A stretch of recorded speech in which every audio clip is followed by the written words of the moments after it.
Welcome to Will Read. My name is Will.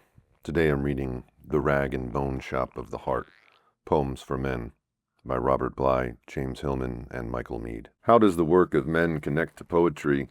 To this day in Kazakhstan, roomfuls of men sit listening to a poet chant long narratives. We recall the importance of poetry in the lives of Norse farmers, Icelandic sheep herders, Greek olive growers, and fishermen. Their attention cannot be explained in terms of literacy or electricity, that they can't read or watch television. Rather, the question becomes, how do the life of men and the life of a culture connect to poetry? The relation of poetry to culture has been debated as far back as Plato's attack on Homer through the Renaissance and the Puritans' Reformation, and continuing with the Romantic Shelley's defense of poetry, and today's argument for a core curriculum of great books.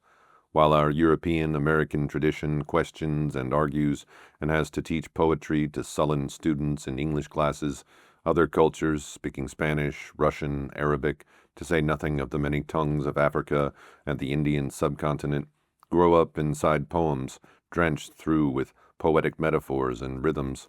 As we learn to criticize, to take a poem apart, to get its meaning, they learn to listen and to recite. By drawing this sharp contrast with other cultures, we are pointing to a defect in ours.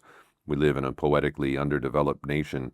Men blame their own lives for a deficiency in the culture, for without the fanciful delicacy and the powerful truths that poems convey, emotions and imagination flatten out. There's a lack of spirit, of vision. The loss in the heart appears as a loss of heart to take up the great cultural challenges that are part of every man's citizenship.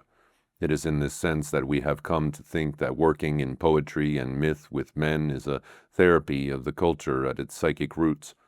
It is said that the poets of Ireland gathered together once to see if, in company, they could recall the old epic of the Táin.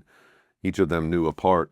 No poet knew the whole poem, and in some spots masses of lines were missing altogether. One of the young poets went to the gravestone of Fergus and chanted to the spirit of the old hero.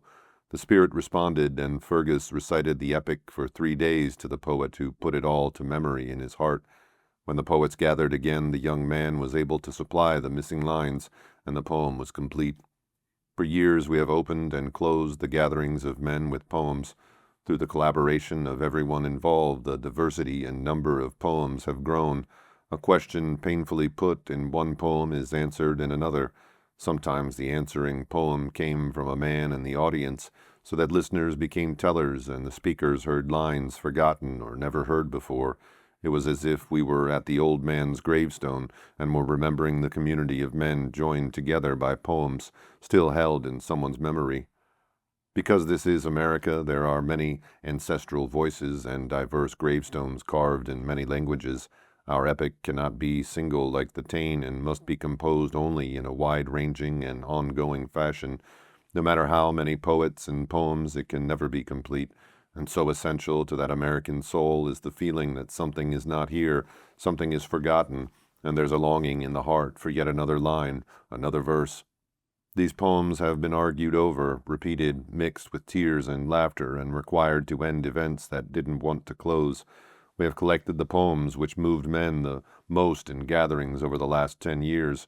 We hope it's clear that we are talking of spoken poetry, not poetry confined to the page. When one reads poetry that is all on the page, one is alone. When poetry is spoken, particularly when the larynx is opened and the voice can come from the midriff, people feel in company, in joy, in community. Depths of grief are reached and flights of inspiration. So it might be well to let your own voice sound when coming upon a poem that particularly strikes you, or one that seems remote and cold on the page. Blake spoken aloud is always great in a company of men. Yeats is tremendous. His rhetoric penetrates to the bone. James Wright and Anna Akhmatova move the heart in such simple words when said quietly aloud. When David Ignatow's poems of ordinary office and working life are spoken, men say, unbelievable. D.H. Lawrence, William Carlos Williams, Etheridge Knight, Sharon Olds, Theodore Rothke, Marianne Moore, Cesar Vallejo. Much great poetry has been written in this century. By calling it Poems for Men, we don't mean that this collection is not to be read by women. We rejoice if women read it. As editors, each of us has our sources, our favorite poets, but our range is limited, and it's clear that there are many lines in our collection that are still missing. RBJH MJM.